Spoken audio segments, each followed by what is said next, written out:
Hello বন্ধুরা, কেমন আছেন? আজকে হঠাৎ করে ভাবলাম বাইকটাকে একটু সার্ভিসিং করিয়ে নেই। তাই আমাদের লালছড়া এখানে একটা ওয়ার্কশপ বাইকের খুব সুন্দর, সেখানে ভালোভাবে বাইকটাকে একবার ওয়াশ করালাম।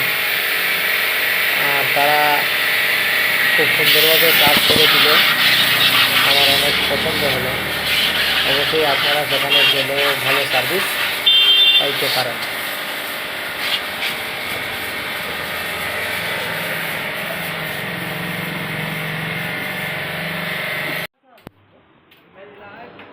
দেখুন, প্রথমে জল মারা হয়েছিল আর এখন বর্তমানে শ্যাম্পু দিয়ে ভালো করে পরিষ্কার করা হচ্ছে।